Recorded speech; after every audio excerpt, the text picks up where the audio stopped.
Thank you for inviting me here. It's a wonderful experience. It's my first time in New Zealand, being from Old Zealand. That's really interesting. So I looked up the history of New Zealand, of course, especially after the welcome we had yesterday night. And of course, a Dutchman, Abel Tasman, was one of the first people to sail around these areas and found nothing interesting. That's what he's reporting, at least back to the Netherlands. And that's one of the few terrible mistakes we've made in the past, like giving New Amsterdam back to England for almost nothing, you know. But it happens like this, and it's a great privilege for me to be here. So in the days of Abel Tasman, fruit was extremely important, although they didn't know. I'm sure you all know the story of James Lind, of Captain James Cook, the doctor of Captain James Cook, who actually discovered that scurvy, which was the main problem actually of sailors around the world, was cured by vitamin C. And if there would have been Kiwifruits in 1642, probably Abel Tasman would have made a different decision at that moment. But there wasn't, you know. But now there is, and so I'm very happy to be here. And of course, fruit has been extremely important as a source of nutrients all over the history of human mankind. But of course, now diets are so different, and the disease problems are different from yesterday. Many of the world's populations are now suffering with non-communicable diseases, this abbreviation NCDs, which is the main problem of today. And just to remind you why we're all talking about healthy diets, it's no longer because of the huge spread of vitamin deficiencies. Of course, that still happens. You know, 1 billion people in the world are still underfed, but the majority is now getting enough nutrients to function very well, but they get more than enough nutrients, and that's the big problem. For instance, with type 2 diabetes, you can see here the incredible increase in the prevalence. Maybe some of you have seen the news coverage of the past few days, where the World Health Organization reported that in 2060, there were 422 million type 2 diabetic people, and that was quadrupling since 1980. So that's really an important disease to think about. And type 2 diabetes is one of these big non-communicable diseases that's just covering all of the world, especially low-income people across the globe. And it requires huge attention, medical attention. For those who don't know, if you have no medical cure or management of type 2 diabetes, you will die with all kinds of complications very readily. As you can see on the back, below the figures, it has peripheral diseases. You have kidney disease. You have all kinds of problems with brain and cognition, and amputations of feet and things like that. So it's extremely dangerous in a sense. So this is the problem of type 2 diabetes, which will not go away just by looking at it. And you can also see from this that actually quite the majority of the increase will come from low and middle income countries. 80% of the type 2 diabetics now live in low and middle income countries, specifically Asia, Africa, and Latin America. And what is the cause of this? It is actually a societal disease, so the same as heart disease, cancer, and many other diseases. And this is just a quote from Ban Ki-moon in 2013. You know, of course, genes play a role. Some people are more susceptible than others to get these diseases, but it's largely driven by unhealthy lifestyles, and that includes poor diet. And poor diets usually means also low intakes of fruits, and that's why I'm here to tell you about that. And that the globalization of marketing and trade of unhealthy food, rapid urbanization, which is happening all around us at the moment, with reduced opportunity to be physically active, is really the cause for getting these important epidemics of non-communicable diseases. So urbanization is one of these great problems that we are facing. It is really also a problem that's difficult to solve, because healthy environments, as you can see here on the bottom right hand, you know, healthy food environments. There's no drinking water, there's no fresh fruits, there's high temperatures, very not much hygiene. And so these are problems that require a lot of investment in the future. To be able to give people healthy diets, you need much more to do than just produce them. So these NCDs are on the top 3 or 4 lists of what the UN considers the major threats economically, but also in terms of population health for the world. And this is why they're teaming up. On the left you see Margaret Chan, who is the Director General of the WHO, and fighting non-communicable disease is one of the main challenges ahead for the World Health Organization, because many other things like infectious disease you can fight. Like the Zika virus, there is going to be a vaccine. It's going to be attacked. We know the cause. And malnutrition is also a terrible problem, but it can be solved. But non-communicable diseases have to do with all these societal changes like urbanization that are very difficult to reverse. So I like this slide a lot because that's the field I'm really working in. You can see on the right-hand side here these diseases that are really spreading pandemically around the globe. They are caused by all kinds of risk factors. Most of our general practitioners and doctors in the Netherlands and elsewhere are fighting these risk factors by giving people treatments, statins, blood pressure lowering drugs, and blood glucose management and things like that. But they're really caused by unhealthy lifestyles. 85% or more of these high risk factors are caused by physical inactivity, tobacco, and unhealthy diets. And these, in turn, are caused by all these global problems that I just discussed. And these upstream factors, that's really the field where I'm working in public health. And you will see why I'm doing that. So these diseases like type 2 diabetes, can they be prevented or treated? Yes, they can with diet. So this is just one of the many systematic reviews, a recent one, that has just seen that actually you can, these are preventable diseases by healthy lifestyles. 80% or more can be prevented or postponed at least 10 years by very simple lifestyle advices, including increased fruits and vegetables intake. It's always part of those interventions that have been looked at it. So what do we need to do? This is for governments, really. We have to improve financial and physical access to healthier diets. This is, again, from the World Health Organization, which means access to healthy fruits and vegetables and healthy fats, whole grains, and all the other things. And that means also that we need to do a lot of other things, like remove the financial barriers to healthcare and all these other things. But the core business is really to prevent all of these diseases, not invest everything in healthcare, but particularly in prevention. So what is the science telling us, if you like? So there are many of these endpoints, but they all also lead to disability, to all kinds of loss of quality of life, but also to early mortality. And this is all-cause mortality putting in perspective to fruit and vegetable consumption in servings per day. And you can see that there is quite a striking relationship. If people eat very little, then the risk of dying is very high. And then if you increase it to about 5 or 6 consumptions per day, then actually you have a much lower risk of dying early, prematurely. If you then increase it further, there's no further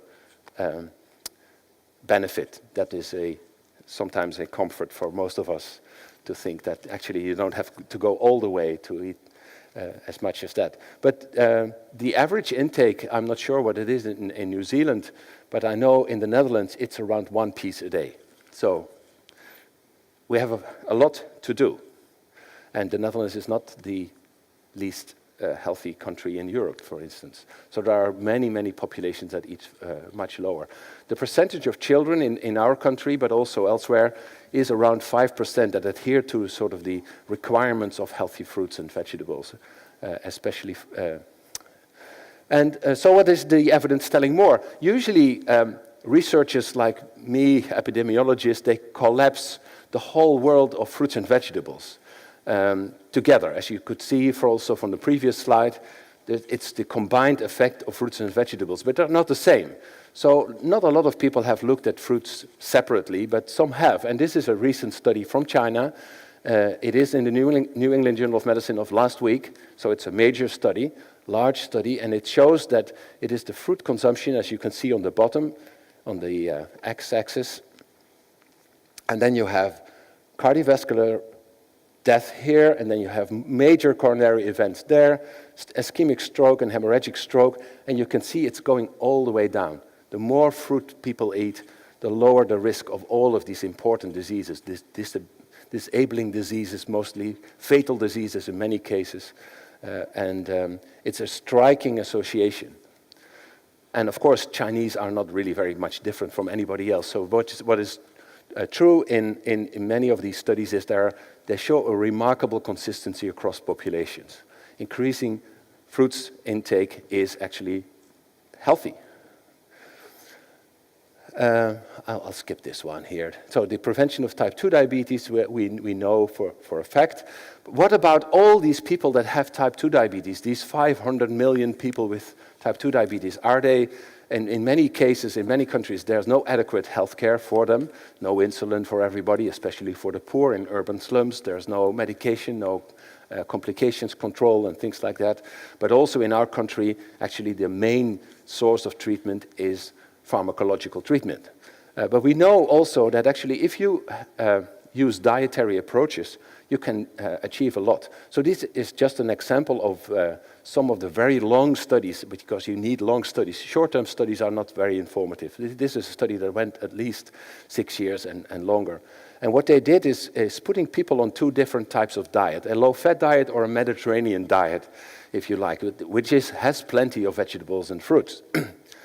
And as you can see also here, the prevalence of remission. So in the first year, 15% of the people were cured from their type 2 diabetes by just having a simple lifestyle intervention. Much more with the Mediterranean diet than what we have been advocating for many decades to eat low-fat products. You know, I think that's really one of the biggest mistakes in nutrition that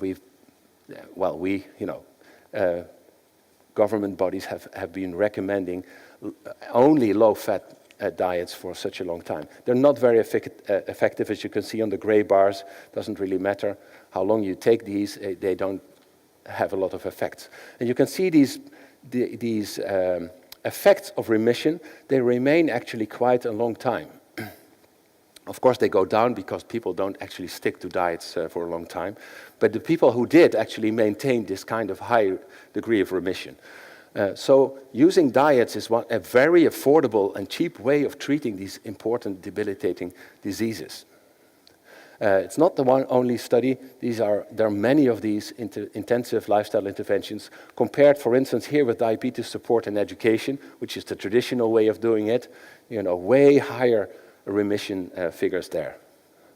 I will skip a few of these. There are many, many instances of this that really tell you that the best medicine for people with diseases in order to keep them from having diseases is really this kind of diet, which is the old-fashioned Mediterranean diet, which is very simple in a sense. It's not just one thing. A lot of people always tell me that it's just the olive oil, or it's the red wine, or it's the grapes, or it's the nuts, or it's the fish, or it's but it is everything. So healthy fruits on their own don't do the trick. They are part of this healthy diet that actually makes people healthy. They reduce heart disease, they reduce cancer, they reduce all kinds of non-communicable diseases in a major and drastic way. So what is the basis of this? This is what we call, it's the Mediterranean diet pyramid, but we call this now in the Netherlands also the diabetes food pyramid, which really has as a basis all the good stuff, including, I don't think there's any kiwi there, but this is because the artist was living somewhere else. But it could just be, you can just picture the kiwi there. And that is part of lifestyle change. To keep people on these diets, you need to really do all these things like fighting poverty, creating healthy food environments and things like that. So this is the old paradigm that we are working with in public health for a long time. So it cannot just do the trick by giving people information, eat more fruits and vegetables, but you actually have to make it happen. and to provide it, because there's so many seductions elsewhere and marketing of unhealthy foods that it's going to be difficult. And we know that changing behavior is extremely difficult for most people. It's difficult for me. It must be difficult for everybody, probably. And it may be more difficult for people that live under circumstances that are much less privileged than mine. So this is the picture that we always use for the World Health Organization. The rolling the ball is the individual responsibility, but the steepness of the slope is really determined by all kinds of factors that are beyond their control, and we have a societal responsibility to do something about that. One of these things is that actually having healthy eating is actually quite expensive. Look at this vitamin C, for instance. You can see here the amount of euros spent by calorie, and you see the energy density going down. It becomes more expensive. Foods rich in vitamin C, vitamin D, beta-carotene, all these important stuff are just more expensive on average than the ones that have very little of this. So this is also a responsibility for governments to do something about this. Now, if you talk about fruits, there is a whole lot of discussion, as I'm sure you are aware. It has to do with fruits are not healthy for you, fruit juices are not healthy for you. They contain lots of sugar and acids, so it's not good for the teeth, for the children, and things like that. And that's true because it's always partly true. Many of the foods that we know have beneficial as well as detrimental aspects of it. And not all fruits are the same. So there are lots of these high sugar fruits that spike blood sugar, and then you have a lot of these fruits, and now you have the kiwi there on the right hand that are really much lower in sugar. And that means that they provide much more nutrients also per gram or per calorie or whatever you do this. So berries are different, and kiwis are different. Citrus fruits are different. So you cannot just say it's fruits and vegetables 5 a day or something like that. You have to specify it really. The drama in all of this is, of course, that actually we don't need a lot of fruit, as we've seen. This is by children. How much fruit and vegetables do children need daily? 1 cup of fruit. I don't think people eat cups of fruit, but they eat pieces of fruit. But anyway, this is the American way of doing it. We say always 2 pieces of fruit a day minimum for children. 5% of the children in Amsterdam have enough of that. The average is way below that. And how is it changing over time? Well, it's increasing a little bit. You can see here total fruit is actually not going up. Fruit juice is going down because that's sugar. It's getting rid of all the good stuff, and it increases the sugar, and it's increasing body weight and all kinds of other problems. But the whole fruit is fortunately going up a little bit. Unfortunately, it's not true for the vegetables. We can't get our kids to eat vegetables. So what do we do about this? One of these schemes we have in Europe is Schoolfruit, which means that schools are supplied with fruits and vegetables, but mainly fruits. And you can see here a few examples. So children at 10 o'clock in the morning, they get pieces of fruit, sponsored by the European Union. Also, it has a kiwi. It wasn't prepared like that. But it is, it has that. And also, we like to have children to connect to their foods, picking them, knowing where they're coming from.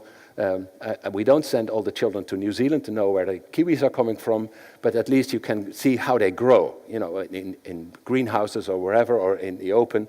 And we do a lot of that in our country now in Amsterdam to increase fruit and vegetable intake by having school gardens, by having all kinds of places where people are exposed to growth of fruits. And I think that's very important because the alternative of the food system and the food environment is really very unhealthy. As you know, this is a typical picture of a large supermarket, so it's all packaged foods and no fresh fruits and vegetables available. And that's really what's been happening because of all of this societal change over the past 50 years or so. Really, as you can see, the line that's really going up to 142% is the second part. That's the ultra-processed food. So we're eating more and more. 2/3 of our calories, or up to sometimes, or half of the calories from the American and UK diets are from ultra-processed foods. And that's the stuff that contains all the sodium, the salt, the added sugars, the trans fatty acids, all these things that actually increase the risk of cardiovascular disease and diabetes, whereas they don't contain the fresh fruits and vegetables, which are actually not increasing so much. So there's a deterioration that really calls for a societal change, a different look at how we treat our diets. It's not just filling ourselves with the cheapest fuel available, but to get the high quality. And to do that, you have to really start early. We know introducing fruits and vegetables early in life will create environments that are helpful for children to maintain those over the years. So this is also a famous cartoon we use, or a diagram, in which we say, overweight in children, which is a main problem in our country, but also here. It is really related to dietary habits, but then, of course, the parents play such an important role. The microenvironment around them is really determining whether or not they're exposed to fruits and whether or not they can keep on eating it, if it's offered to them all the time, or at school, at home, because otherwise they will never get to those 5 a day. And this is one of the pictures I like a lot. This is a picture from the Lancet series on obesity. The Lancet is a medical journal which is highly influential across the globe. And they have repeated supplements only, to whole issues devoted to childhood obesity and these problems related to it, because they consider it to be one of the most important things to think about in the future. And they say, of course, government should do something, fruit producers should do something. So I've been talking to a lot of the fruit producers and vegetable producers and distributors and retailers and catering people in Europe and elsewhere to think about what they can do to encourage fruit and vegetable intake. Of course, individuals need to do something. They are on the slope and have to push that ball. Schools can do a lot, like the Schoolfruit kind of things, and retailers can do a lot to offer much more readily fruits and vegetables available for children as a snack, for instance. And we have not to forget that actually the biggest part of nutrition is not, it is getting the nutrients in, preventing disease, but it's also enjoyable. It's a societal thing that bonds us. Eating together is one of the things that makes us humans, being pleasant to each other. Sharing meals is very important, and healthy fruits should be part of that. So I'm winding down, I think, now. So what should we do? I hope I made the case that increasing intake of fruits and vegetables are not just trivial things that the government says you to do, but they are extremely important to fighting the major challenges ahead for public health, which is the prevention of non-communicable diseases as well as the treatment. And increasing fruits and vegetable intake is one of the cornerstones of that whole enterprise. So that means increased availability and affordability of fresh fruits and vegetables, including the kiwifruit, of course. You have to start early in life. If you start, you have to learn to eat after 12 months or so, the first 1,000 days after conception, meaning during pregnancy, but also after the first 2 years of life. It's an uphill battle. If you haven't started before that, it's going to be very difficult. You have to involve the producers, and we are here with Zespri to think about that, retail, parents, and schools. We have to make culturally appropriate interventions. That means that you encourage the fruits that belong to a society identity of people, and make it really attractive, and discourage unhealthy choices, including fruit juice. So my conclusions are these non-communicable diseases are one of the major threats of mankind over the coming 50 years or so. And most of these NCDs can be prevented or postponed by healthier lifestyles, so it's very simple. And increased intakes of fruits and vegetables are a crucial part of these healthier lifestyles. And to address upstream barriers to fruit and vegetable intake is one of the key challenges we have. Thank you for your attention.